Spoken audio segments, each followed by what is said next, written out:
Focusing. It's the most wonderful time of the year. And no, I'm not talking about the holidays. I'm talking about March Madness, my personal favorite 3-ish weeks where there's just incredible college basketball on. And Parker, I love it, man. And I wanted to do a podcast on it. I know you like March Madness for some of the stories, some of the great basketball. And it's our podcast, so we can talk about whatever we want. So today, we're talking about March Madness, ladies and gentlemen. So March Madness is a lot more fun when the Terps are playing in it, by the way. It's a lot more fun when our team at least has a shot. This year, unfortunately, the Terps did not make it to the tournament. It is a great time of the year. I will say, with a caveat, what makes it not the most wonderful time of the year, Sam, is that damn pollen starts settling in. And I knew you were going to say something about allergies, dude, bro. That's hilarious. I am going through pain right now. I just dropped $40 at the CVS to get my allergy medication. Who also knew that allergy medicine is so damn expensive? And I'm ready. I'm gearing up. This is a battle. They're saying that it's coming this year, and I'm ready to gear up and get this thing going because it's coming. And it messes with me every year. And probably you. I know you. I actually don't have bad allergies. You're lucky. I'm very lucky. I don't have bad allergies. Just a little scratchy eyes, maybe, every now and then. But yeah, allergy season's here. March Madness is here. And I guess there's a lot of lessons to be learned from both. There's a lot of life lessons to be learned from both for Elevation Nation. So we can start with allergies. Ready? Some things, here's my life lesson for allergies. Didn't expect us to go down this road, but here we go. Some things in life you think are out of your control, but actually you can alleviate them. That's my allergy lesson for today. What is that, an ad? You just did an ad? That's an ad for... Aleve? But Aleve is for if you have pain in your muscles, dude. No, I'm talking about alleviating your allergies. Yeah, but sometimes it doesn't work. And I wouldn't know. If you're listening, I know you know, and you have allergies, I know you know what I'm talking about. Taking allergy medicine for 4 weeks and just doesn't work. That's a thing. That's why I pray to God every night that my allergy medication is going to work so that I can see and breathe the next day. Oh my gosh. The struggle is real for Parker. So if anyone has any tips on how he can handle his allergies. It's only going to get worse. It's only getting worse before it gets better. Just saying. All right. Do you have a life lesson to be learned about your allergies, Parker? It's inevitable. It's coming. It's regardless. So I think it's all about just preparation. I mean, we could talk about this in any way possible. If we're talking about you got to give a presentation, that's inevitable. It's coming regardless. You might as well prepare. You might as well get going and practice. In this case, buy your medication early and get in a habit of shoving that thing up your nose, squirt, and hopefully pray. Didn't think we were going this direction, Elevation Hopefully Nation, pray that it works. So preparation, that's all, because it's coming. It's coming.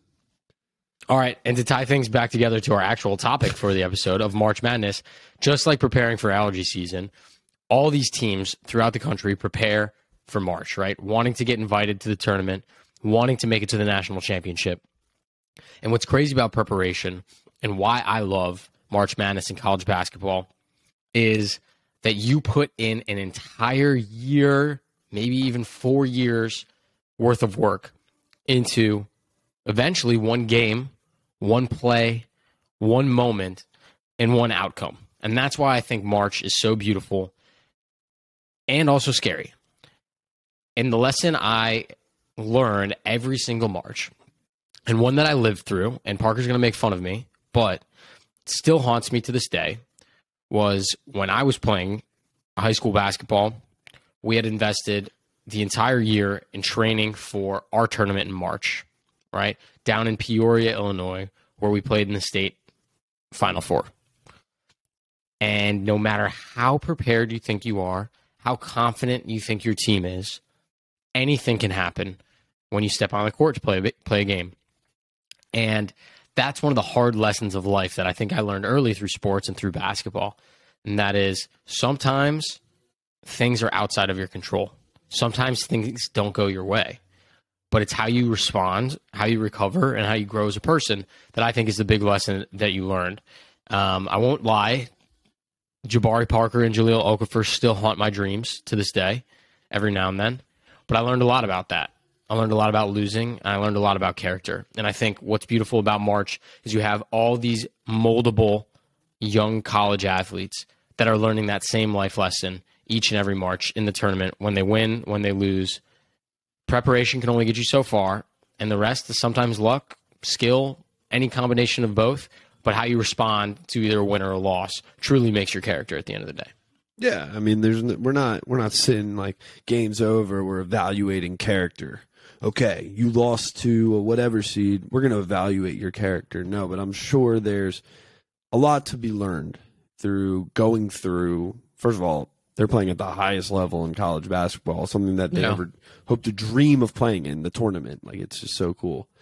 I think one of the craziest things about March Madness, and I agree with you, Sam, I really do. I didn't play basketball, but, I played other sports, and we didn't really play in that massive of a tournament like you're talking through. But what I love about March Madness is the idea that you have David and Goliath every year, and somehow David overcomes Goliath. There's one David and there's one Goliath. And what's going on with St. Peter's and what they've done, like just watching. If you're not watching March Madness, there's a school 15 seed. A 15 seed has only won 2 games, the first 2 games ever once, and that was last year, Oral Roberts. But this year, I think it's a little different because St. Peter's beat Kentucky in the first round. And if you look at the statistics about the amount of money and resources that Kentucky puts into their program, millions and millions and millions of dollars. They have 3 5-stars, 4 4-stars, and like 2 3-stars. And then you look at St. Peter's. Their budget is like $1.5 million. All of Kentucky's assistant coaches make more than their head coach. And they don't have a player who's a 5-star, a 4-star, or a 3-star out of high school.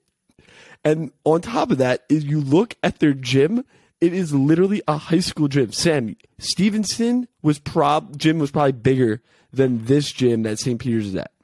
But yet, somehow, some way, the Goliath in Kentucky lost to St. Peter's. It's crazy to think about. It's wild to think about. You have a Hall of Fame coach losing to a team where in a month, if they don't win the national championship, we're just going to forget about them and maybe never hear about St. Peter's again. There are legends that are born in March, right? Legends, nicknames for teams that make big pushes. And that's why I love March Madness, is any given day, a team can shock the world. And that's what's fun. It's what makes it special. It's what makes it great. And I think, again, there's a lot of things that we can take away around March Madness with life. Sometimes the underdog can be actually an advantage. And I bring that up because I just read a book. Parker, I don't know if you've read it, David and Goliath by Malcolm Gladwell. I've read it. And I think it's perfect examples in this. If you guys haven't read it, Elevation Nation, I highly recommend it. It essentially brings up a bunch of historical examples of when people thought someone was an underdog, when in fact they actually used that underdog status to their advantage. David and Goliath being an example of one. Getting into the scientifics behind Goliath actually having a pituitary gland growth issue. He was blind. And being blind, and that's why he lost to David, because he couldn't see him coming to attack him, right? So it's just an interesting concept about how the underdog could really be an advantage. A lot of Elevation Nation, myself included, feel and felt like an underdog for a very long time. Sometimes you feel like, I don't know, maybe you're not the main character of your own story. Maybe all these people on social media are living a better life than you. Sometimes being the underdog can be an advantage. It can make you grittier. It can make you hungrier for what you actually want in the world. So take a step back, think about all the underdog stories that have been successes, and write your own path, just like all these teams in March are doing as well. I think it's like, yes, we can all say, and I'm sure the people in St. Peter's will say too, physically and from a basketball IQ and talent perspective, Kentucky, and I guess they just beat Murray State, they are better. And everyone knows that. But there's something that people all have, and that's the intangibles. The heart, the grit, the motivation, the willingness to be vulnerable, all those soft skills, Sam, that we talk about. Yeah. You don't need to be the most technically sound person. Sometimes those soft skills help you get over the hump, help you write your own underdog story. I don't know. I just think it's like so freaking cool that like that happens. And we see it before our eyes. We see it before. Well, in the NBA, the underdog really never wins. I feel like the best team every year wins. Every year wins. But like there's so many games that it evens out.